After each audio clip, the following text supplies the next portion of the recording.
Olá, você que está ligado aí, um forte abraço para você, aqui é Luiz Penido, de Juiz de Fora. Estamos juntos nessa noite de frio aqui, Juiz de Fora, muito frio. A gente está bem chocado, né, com aquilo que aconteceu lá no Líbano. E você, libanês, você que tem familiares, ou mesmo você que não tem, saiba que a gente está pedindo a Deus que proteja.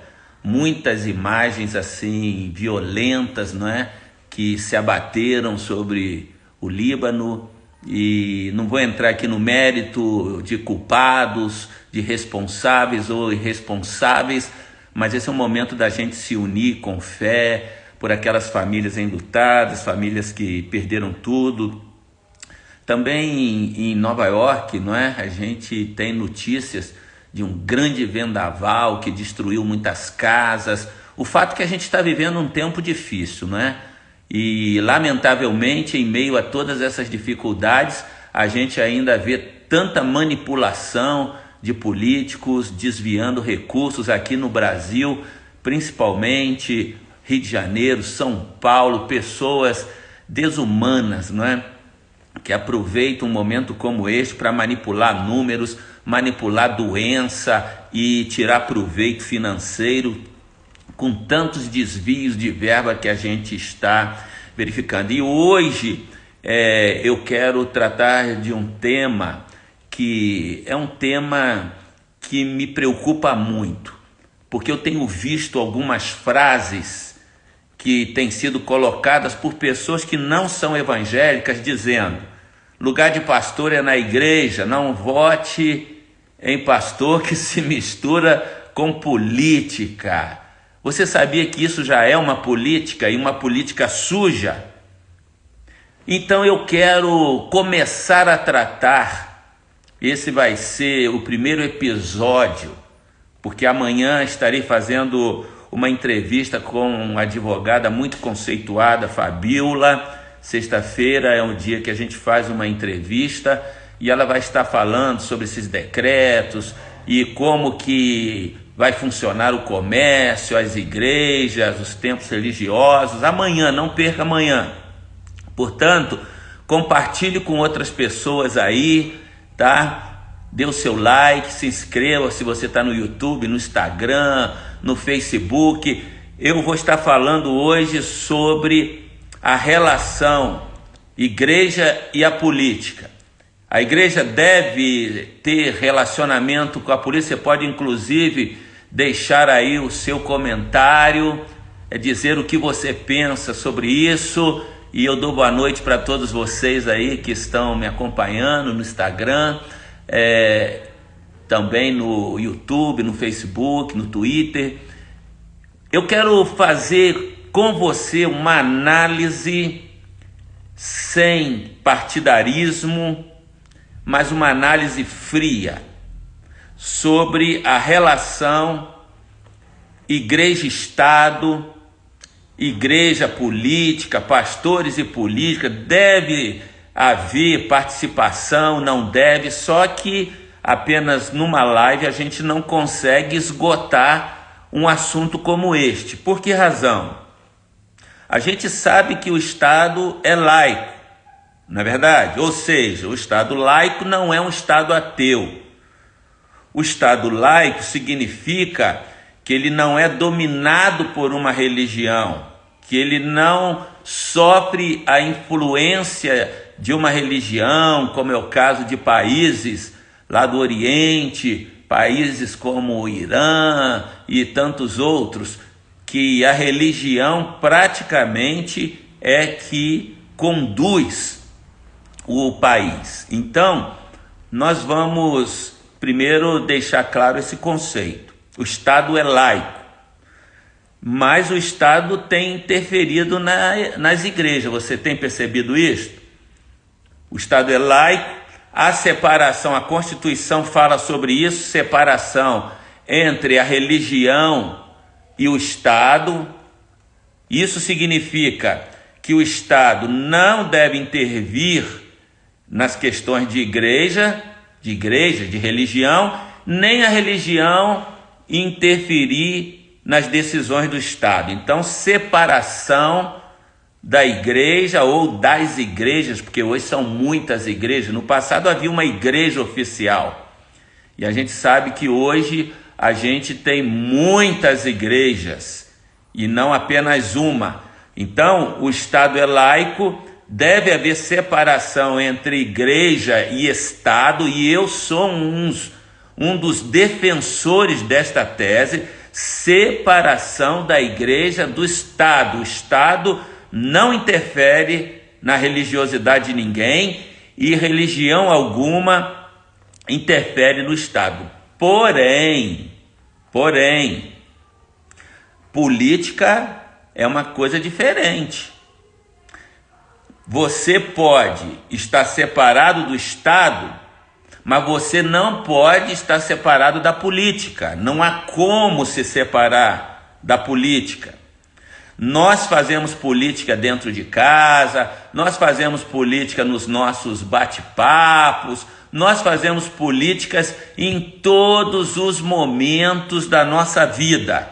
A gente, quando está filosofando, falando sobre alguma temática, algum assunto, a gente está fazendo política. Seja num condomínio, no clube de futebol, seja na igreja. Tanto é que a igreja é uma instituição como qualquer outra.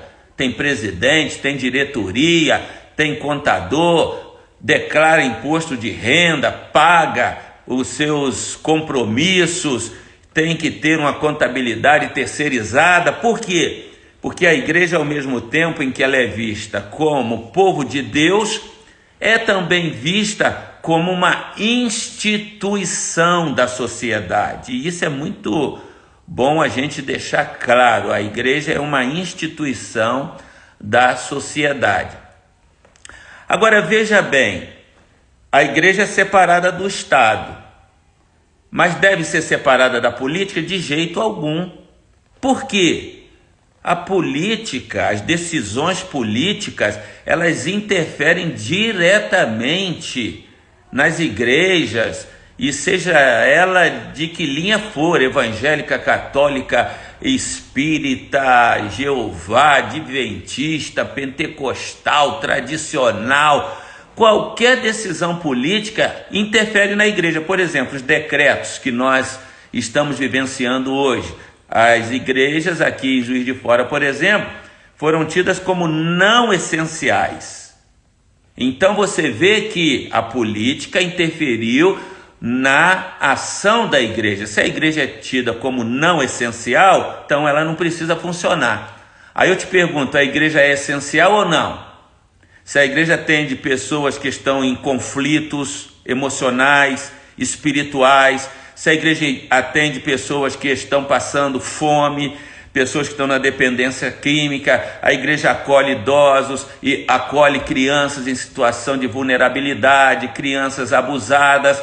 Como ver a igreja como não essencial? Se a feira livre é essencial, se o ônibus é essencial, se uma atividade do comércio é essencial. Então a gente vê o que? O Estado interferindo na igreja, o que não deveria acontecer, porque a Constituição garante o direito da religiosidade, seja ela de que ordem for, e garante o direito de culto. Mas o Estado tem interferido, não é, nas ações das igrejas. E a gente não pode aceitar, a gente não pode admitir que isto aconteça, mas tem acontecido. Lamentavelmente tem acontecido. Agora vamos analisar a situação um pouco mais profundamente. O que é uma igreja para dizer que um líder religioso, seja pastor, seja padre, seja quem for, não possa interferir, não é, ou participar na política? Por que razão não pode?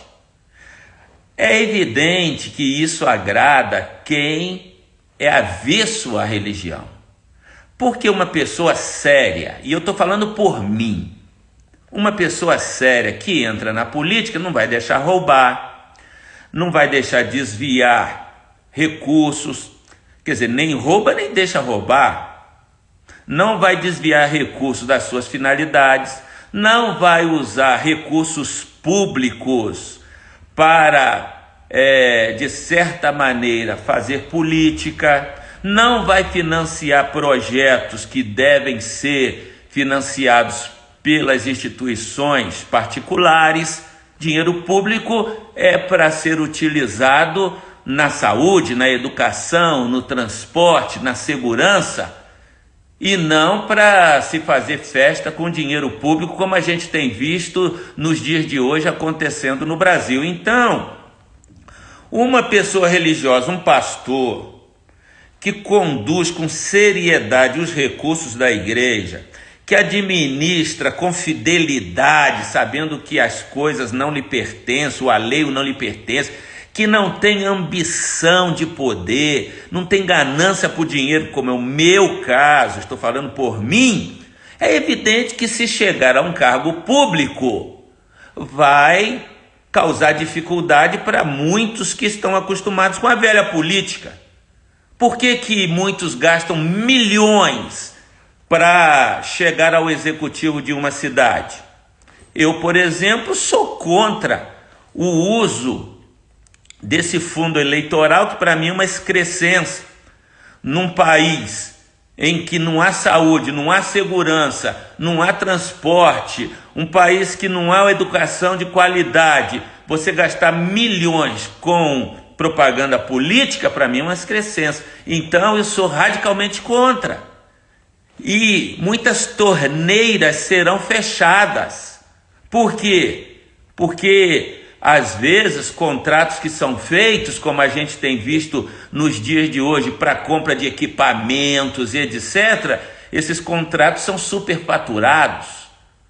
Jamais eu admitiria uma situação como essa. Então, o que se prefere é apregoar que não, os religiosos devem ficar dentro do templo, e pessoas que não são evangélicas, pessoas que são da extrema esquerda, marxistas, que vêm dizer essas coisas, porque os crentes acabam acreditando. É mesmo, hein?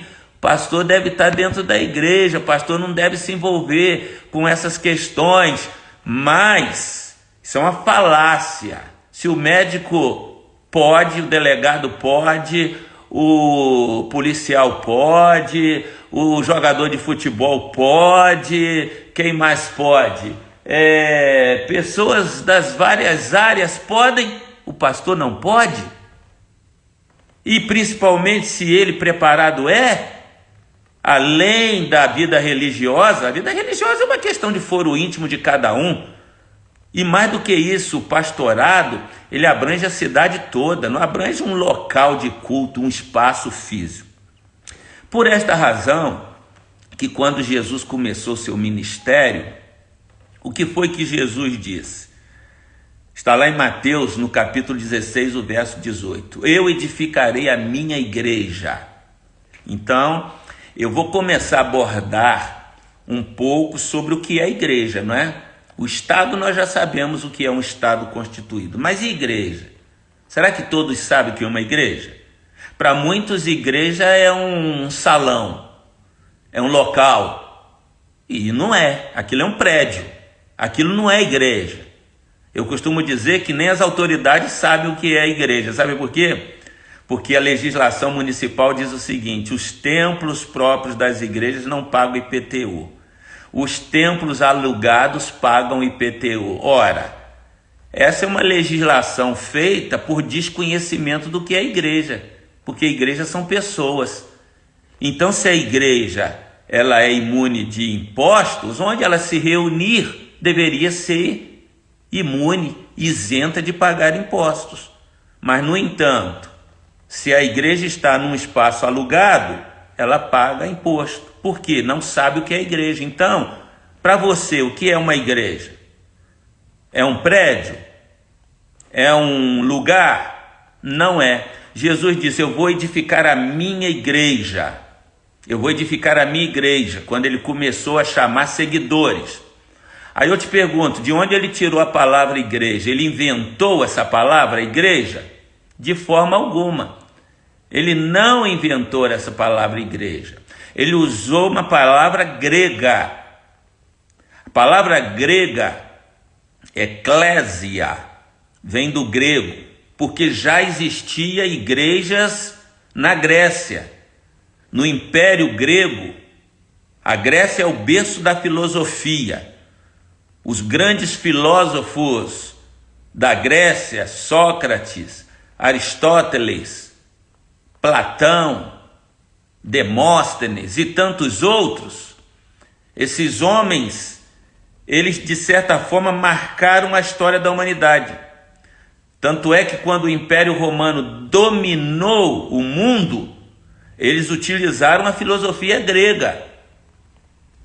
Porque, veja bem, os impérios dominantes, egípcio, assírio, babilônico, medo-persa, grego, romano, foram os grandes impérios que dominaram o mundo de então, além de outros impérios menos significativos. Então a palavra igreja, ela surgiu na Grécia, e na Grécia o que dominava era o paganismo. Não havia essa ideia de igreja como nós temos hoje, no conceito que a gente tem hoje de igreja. Isso não havia na Grécia. O conceito de igreja que nós temos hoje. A igreja na Grécia era o que a palavra significa: aqueles que eram chamados para uma reunião qualquer, reunião política, para resolver problemas, era a igreja. Convocação, fazia uma convocação para eles discutirem os problemas do dia a dia. Então vejam bem,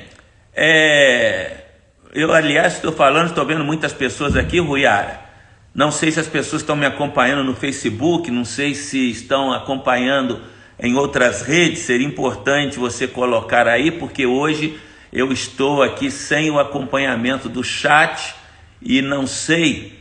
O Yara dá uma passeada aí, vê se as pessoas estão também no YouTube, no Facebook, porque hoje eu só estou aqui visualizando no Instagram. Então o que acontece? Cristiano já disse que no Face está dando algum tipo de erro, mas eu repito depois, em outra live, se não estiver, eu vou até fazer o seguinte,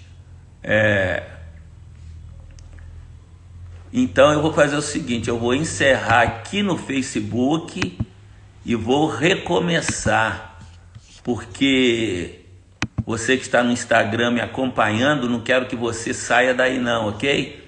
Quero que você continue, porque eu estou começando a falar sobre igreja, e então eu quero que as pessoas, não está funcionando no Face, já fui informado aqui, mas agora eu acho que vai começar a funcionar. Verifique aí então, e me diga aí no Instagram se está funcionando no Facebook, porque eu dei aqui uma mudada geral aqui.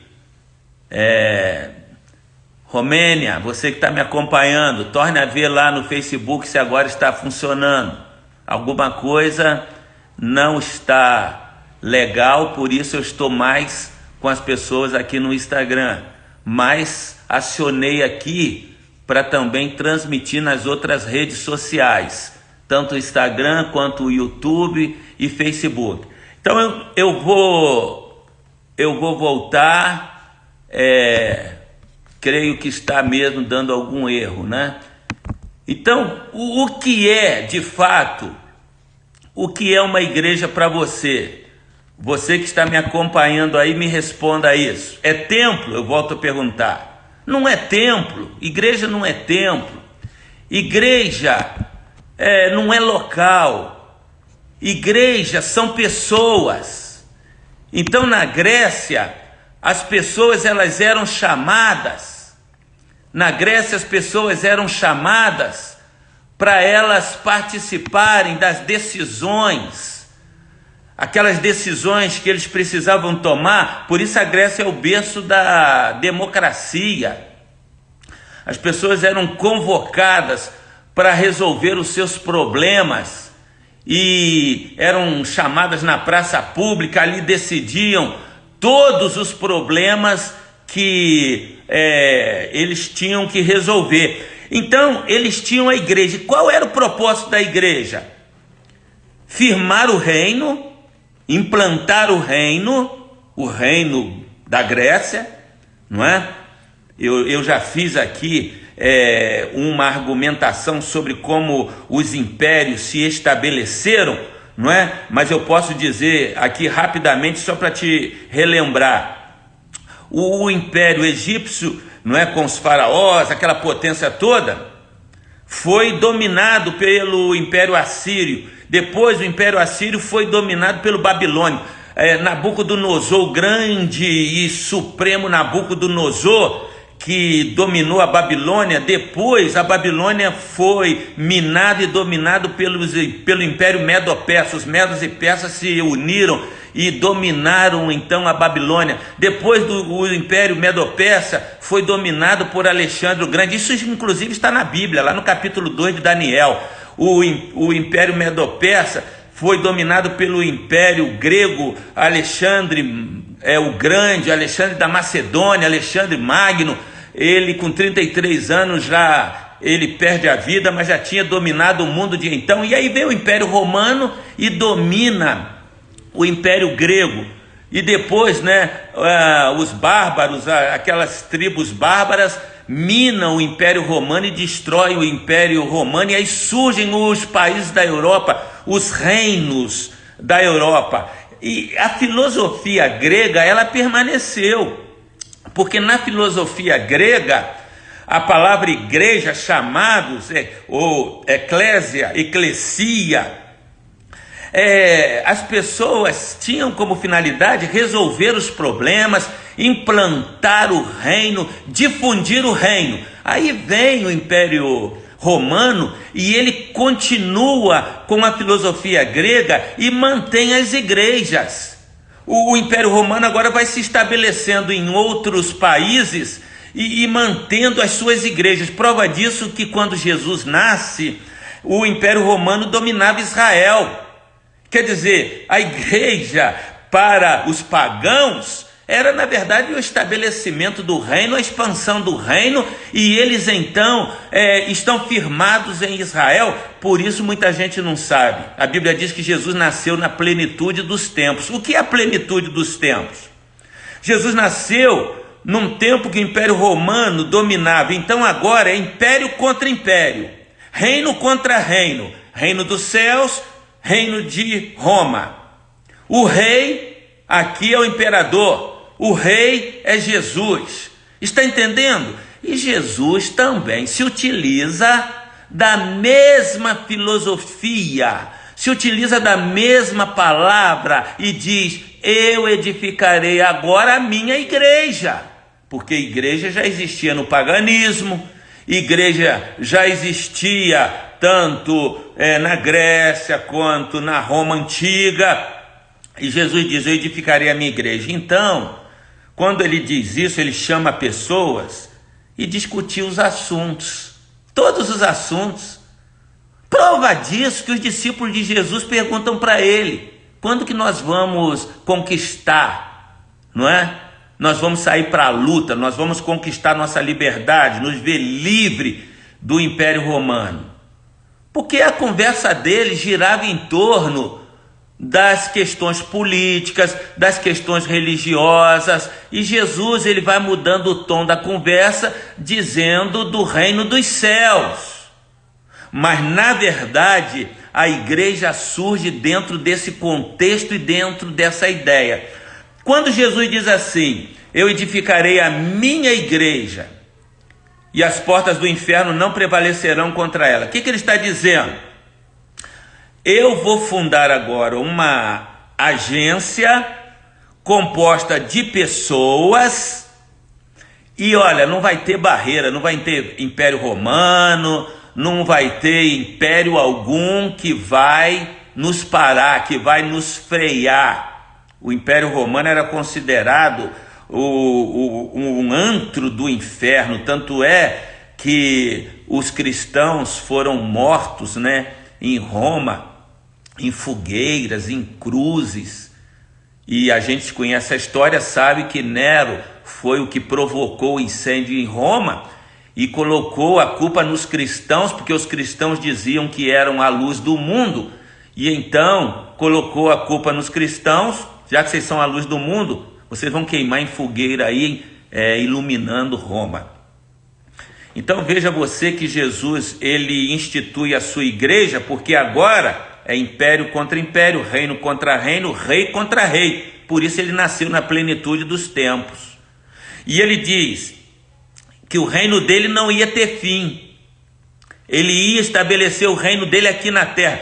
O problema dos cristãos é que eles pegam alguns textos isolados da Bíblia e aí tomam esse texto como verdade absoluta. Por exemplo, Jesus diz: o meu reino não é desse mundo. Ele está sendo julgado, eles estavam julgando Jesus e o sentenciando à morte, entendendo que ele estava querendo tomar o reino, não é, de Roma. Aí Jesus diz: o meu reino não é desse mundo. É evidente, o reino dele veio do céu. Quando o Brasil foi dominado por Portugal, não é? Portugal dominou o Brasil como colônia. Aí vem o imperador, vem o rei. De onde era o reino deles? Do Brasil? Não, de Portugal. Então Jesus, ele não era um reino da terra, um rei da terra. Ele era um rei que vinha do céu. Ele dizia: meu reino não é desse mundo. Por quê? O reino dele é um reino eterno. Eterno, que nunca tem fim. Mas ele veio para reinar aqui na terra. Ele veio para reinar aqui na terra. E a prova disso é que ele institui igrejas para estabelecer o reino e para difundir o reino. Eu não quero me alongar, nós já temos aí 30 minutos, não quero passar disso, vamos deixar para uma próxima live a continuação, mas eu quero terminar dizendo para você o seguinte: quando João Batista, no capítulo 3 de Mateus, começa a anunciar Jesus, o que é que ele diz para os judeus? Arrependei-vos, porque é chegado o reino dos céus. O reino dos céus chegou de onde para onde? Chegou do céu para a terra. Arrependei-vos, porque agora vocês não estarão mais debaixo do reino de Roma. Vocês vão estar debaixo do reino dos céus. Arrependei-vos, porque é chegado a vós o reino dos céus. Aí Jesus começa a pregar. Mateus mesmo, capítulo 4, verso 17. A mesma pregação de João Batista: arrependei-vos, porque é chegado o reino dos céus. Arrependei-vos, porque é chegado o reino dos céus. Então, ele trouxe o reino do céu para a terra. Poxa, é impossível a gente não entender isso. Só quem não quer, só que a gente aprendeu errado. Assim como a gente aprendeu errado sobre a televisão. Quem é do meu tempo lembra-se que crente não podia ver televisão. Crente não podia ter televisão e pastor não podia fazer programa na televisão. Lembro bem disso. O que aconteceu? O diabo falou: vocês não querem não? Eu quero, me dá que é minha. Hoje os meios de comunicação estão nas mãos de quem? Dos cristãos? Não, os cristãos estão pelejando para entrar, não é, nos meios de comunicação. Por quê? Perderam a visão. Perderam a visão. No meu tempo, crente não podia jogar futebol. Eu era jogador profissional, com 20 anos, tive que deixar o futebol porque fui estudar teologia. Crente não podia jogar futebol. Hoje, temos missionários, tem até o projeto chamado Projeto Gol, missionários no mundo todo, a países que só jogador de futebol entra para pregar o evangelho, porque eles amam futebol e eles vão como jogadores e lá eles anunciam o evangelho. Pastor, missionário não entra. Você está entendendo que a visão tem que mudar? Paulo diz em Romanos capítulo 12, transformai-vos pela renovação da vossa mente. Muda a mente. Você que está me ouvindo, passa para outras pessoas, mude a tua mente. Essa coisa de dizer: pastor não se envolve com política, pastor não entra em política, é tudo que o diabo quer, porque se o pastor entrar lá vai fazer diferença. Está entendendo? E eu quero terminar com o último texto da Bíblia Sagrada, capítulo 6 de Mateus. Os discípulos pedem a Jesus para ele os ensinar a orar. E aí todo mundo conhece a oração do Pai Nosso, né? Jesus começa a ensinar os discípulos a orar. E na oração do Pai Nosso, o que ele diz?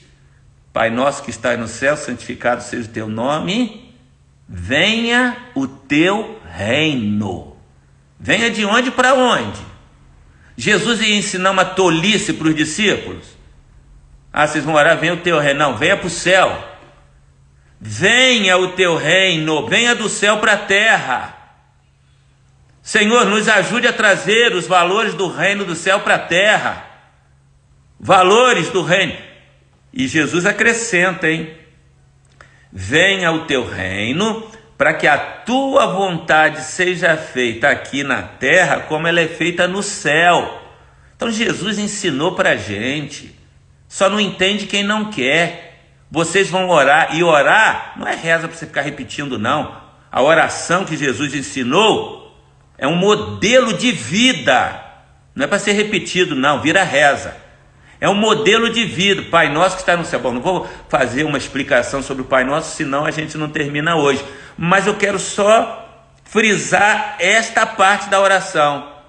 Vocês vão orar, ou seja, vocês vão viver desta maneira, trazendo o reino do céu para a terra, para que a vontade de Deus seja feita na terra como é feito no céu. Justiça social, misericórdia, amor, perdão, lealdade. Vocês não vão ser corruptos, vocês não vão colocar a mão no dinheiro que não lhes pertence, vocês vão procurar ter igualdade. Quem tem muito vai ajudar quem tem menos. Vocês vão trazer os valores do céu para a terra. Isso é que ele ensinou. Então, eu hoje paro por aqui, mas eu continuo, hein, porque tem mais sobre o que é igreja. Igreja e política podem se unir ou não? É evidente que pode. Olha os personagens bíblicos que foram homens de Deus e foram políticos usados nas mãos de Deus. Mas hoje a religião, né, impregnou a vida das pessoas, se tornaram religiosas. Então, não pode misturar religião com política, não. Aqui a gente veio só para rezar, para orar, para ouvir. Então você não pode nem falar de vírus, não é? Porque tudo isso está impregnado de política, é manipulação política. Você não pode falar de decretos, você não pode falar das decisões que são tomadas. Olha, sinceramente, eu tenho uma grande preocupação e o meu dever é abrir a visão daqueles que porventura ainda não entenderam isso. Vou deixar aqui uma boa noite para todos vocês. Pastor Levi Penido, que está lá nos Estados Unidos, pastor Pierre, meu grande amigo, está lá no Piauí, não é? Mauro Lazierne, boa noite. Igor, boa noite. Murilo, boa noite. Cristiane e tantos outros que estão aqui no Instagram. Roberto lá nos Estados Unidos, Marlo, Giane, Dri Rodrigues, Fernando. Que Deus abençoe todos vocês. Romênia, muito obrigado por nos acompanhar. Jaci, Daniel, Lécio, meu amigo Lécio, forte abraço para você, meu amigo, lá também de Orlando, nos Estados Unidos. E a todos o meu muito obrigado.